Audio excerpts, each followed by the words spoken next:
नमस्कार। आज विचार मंथन का विषय रहेगा कॉलेज जिंदगी को आनंदमय बनाने के 10 सूत्र। कॉलेज की लाइफ स्टूडेंट्स की स्कूल लाइफ से बहुत अलग होती है। स्टूडेंट्स अपने मन में सुनहरे सपने संजोकर कॉलेज में एडमिशन लेने के लिए आते हैं, लेकिन किसी कॉलेज में एडमिशन लेते ही उन्हें कई कड़वी सच्चाइयों का सामना करना पड़ता है। हर एक कॉलेज में पढ़ने वाले सभी स्टूडेंट्स की अलग-अलग पारिवारिक, सामाजिक और आर्थिक परिस्थितियां अलग होती हैं। अधिकतर स्टूडेंट्स अपने परिवार और दोस्तों से दूर रहकर पढ़ाई करते हैं, अपने बजट के भीतर रहकर पढ़ाई करते हैं, अपने लिविंग स्टाइल को मैनेज करते हैं, ट्रैवलिंग करते हैं, खाने-पीने, घूमने-फिरने आदि के साथ बहुत सारे पढ़ाई के खर्चे वहन करते हैं। अपने नए दोस्त और कॉलेज कैंपस के माहौल में अपने आप को एडजस्ट करना, इन सब कारणों से कॉलेज में एडमिशन लेने के साथ-साथ स्टूडेंट्स के मन में तनाव महसूस होने लगता है। कॉलेज लोगों को जानने का एक बढ़िया स्थान है। आप अपने से बिल्कुल अलग पृष्ठभूमि वाले लोगों से मिलते हैं। ऐसे लोगों से दोस्ती करते हैं जो आपको विभिन्न संस्कृति और विभिन्न परंपरा के बारे में काफी जानकारी देते हैं। आप लोगों का आदर करना सीख जाते हैं और इस प्रक्रिया में हम बहुत कुछ सीखते हैं। साथ ही नए कॉलेज को लेकर सारे स्टूडेंट्स के मन में ढेर सारी उम्मीदें होती हैं, ढेर सारे सवाल होते हैं, बहुत सारे डर भी होते हैं। जहाँ एक अच्छे दोस्त और अच्छे माहौल की उम्मीद स्टूडेंट्स कर रहे होते हैं, वहीं दूसरी ओर अनजानी जगह, अनजाने लोग, अकेलापन और रैगिंग का डर भी बच्चों के अंदर उन्हें सताता रहता है। तो जिसके कारण स्टूडेंट्स कॉलेज में जाकर अपने समय को आनंदित नहीं बना सकते। तो आपके मन में भी अगर इसी तरह का कोई डर है, तो आपको घबराने की ज़रूरत नहीं है। आप अपनी कॉलेज लाइफ़ को आनंदमय बना सकते हैं। तो आप कैसे अपनी कॉलेज लाइफ़ को आनंदमय बना सकते हैं, इसके बारे में आज मैं 10 सूत्र आपके साथ साझा करना चाहती हूँ। बच्चों, सबसे पहले यही बात है कि आप अपना रोज के कार्य की योजना बनाइए। अपना वर्क प्लान रोज तैयार कीजिए। वर्तमान में जीना बहुत ही अच्छी बात है, लेकिन सिर्फ वर्तमान के बारे में सोचना और भविष्य की बिल्कुल परवाह ना करना, ये अक्लमंदी नहीं है। आपका आने वाला कल कैसा होगा, अगर आप भविष्य के लिए कोई योजना नहीं बनाते, कोई छोटी-सी दुर्घटना भी आपको स्ट्रेस को, आपके डिप्रेशन से गहरी खाई में आपको धकेल सकती है। तो इसलिए बच्चों, हमेशा भावी योजना तैयार कीजिए। वर्तमान में उसके अनुसार कार्य करिए ताकि आपके जीवन में आने वाली हर परिस्थिति का सामना किया जा सके। तो सबसे पहला सूत्र यही है कि आपको हर रोज अपने कार्य की योजना बनानी चाहिए। दूसरी बात, दूसरा सूत्र, समय की पाबंदी, ये भी बहुत ज़रूरी फैक्टर है। हमेशा अपने लेक्चर पर समय से थोड़ा पहले पहुंचने की कोशिश कीजिए ताकि आपके टीचर, आपके प्रोफेसर पर आपका अच्छा इंप्रेशन पड़े। आप क्लास में बेतुके प्रश्न कभी भी ना पूछिए। क्लास में शांति से बैठिए। अपने दोस्तों से लेक्चर के दौरान कोई बातचीत ना कीजिए।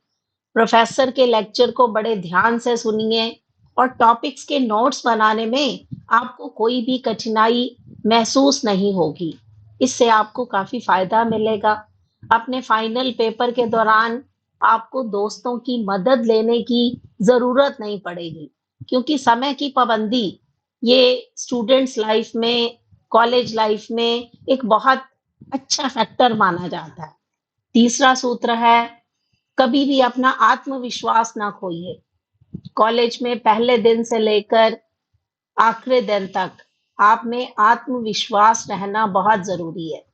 हालाँकि इसका मतलब ये बिल्कुल भी नहीं है कि आप घमंड में रहें। मिस्टर या मिस कॉन्फिडेंट बनने की बजाय आप मिस्टर या मिस एटीट्यूड बन जाएँ।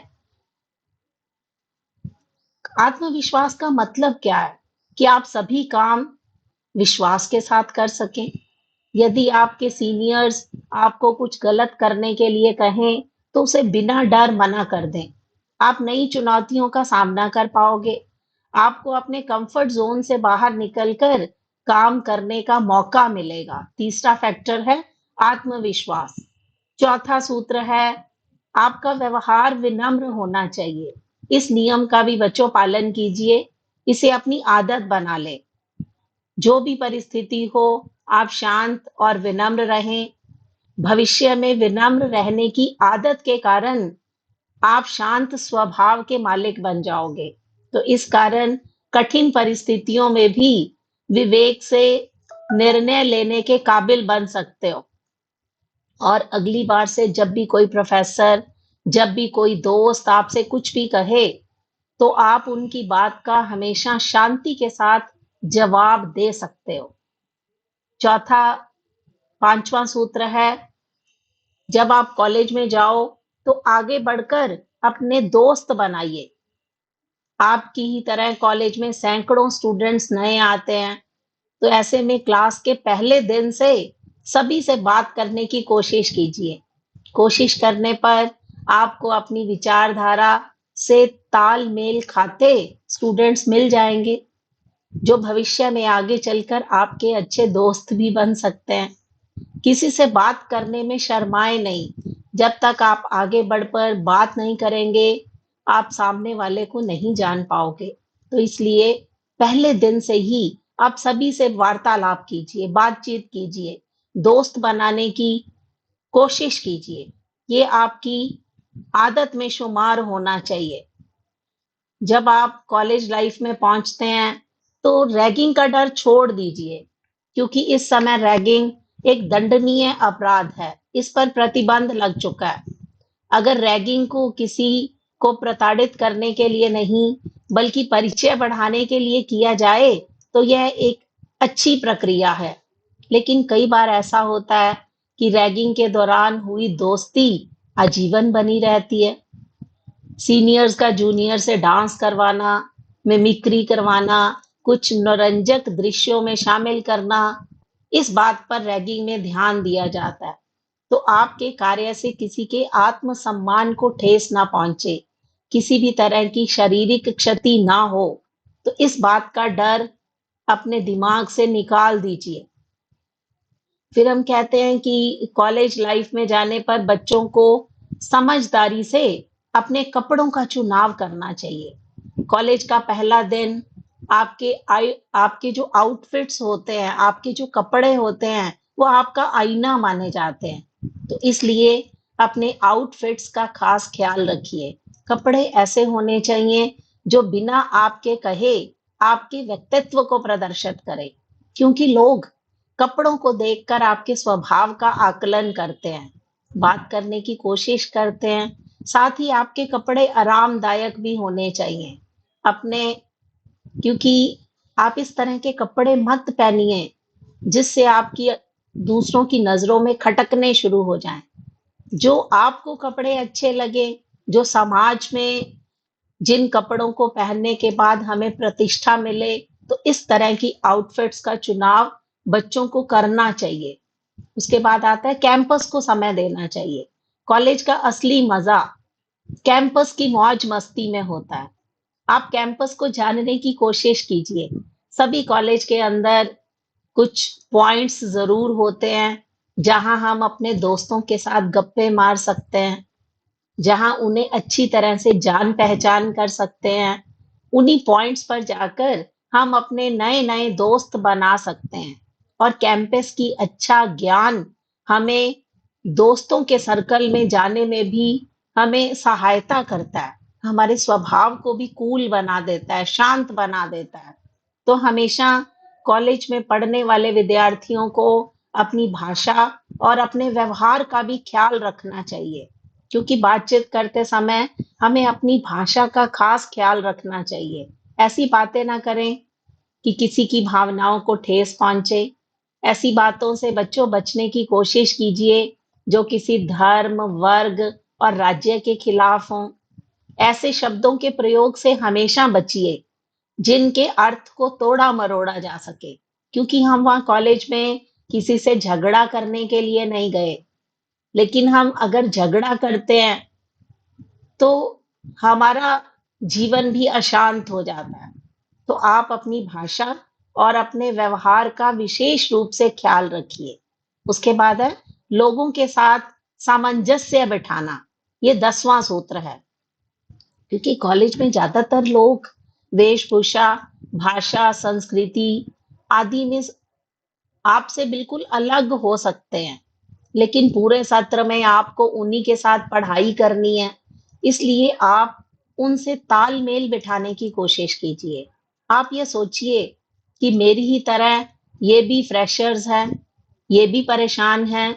ऐसा सोचते ही आपके मन में उनके प्रति सहानुभूति की भावना उत्पन्न हो जाएगी। आप बड़ी आसानी से उनकी समस्याओं को समझ सकोगे, उनसे तालमेल बिठा सकोगे। तो इस तरह कॉलेज की ज़िंदगी को आनंदमय बनाने के लिए ये कुछ सूत्र मैंने आपके साथ साझा किए। वैसे तो अच्छे और बुरे सभी प्रकार के अनुभव हमें कॉलेज की ज़िंदगी में होते हैं, जो कि आपकी बाद की ज़िंदगी में आपको अत्यधिक विश्वसनीय बना देते हैं। बहुत सारे अनुभव आपकी आने वाली ज़िंदगी में काम भी आते हैं। तो अपने कॉलेज में जो आपको अनुभव हुए हैं, उनका पूरा फ़ायदा उठाइए। नए-नए दोस्त बनाइए, अपनी यादों को इकट्ठा कीजिए, जिसका आप आने वाली ज़िंदगी में लुत्फ़ उठा पाओगे। अपनी सारी ज़िंदगी को आनंदमय बना पाओगे। तो कॉलेज की ज़िंदगी, ये अपने आप में एक गोल्डन पीरियड होता है। तो अगर आप उसको आनंदमय बनाना चाहते हैं, तो कुछ सुझाव मैंने आपके सामने रखे। उन सुझावों का पालन करके आप अपनी कॉलेज ज़िंदगी को आनंदमय बना सकते हैं। तो अब बहुत सारे बच्चे इस वर्ष एडमिशन लेने के लिए तत्पर हैं। तो जो नए बच्चे कॉलेज में जाने वाले हैं, उनको हार्दिक शुभकामनाएँ और वो बच्चों से उम्मीद करती हूँ कि वो अपनी कॉलेज की ज़िंदगी को अत्यधिक आनंदित बनाने की कोशिश करेंगे। धन्यवाद बच्चों।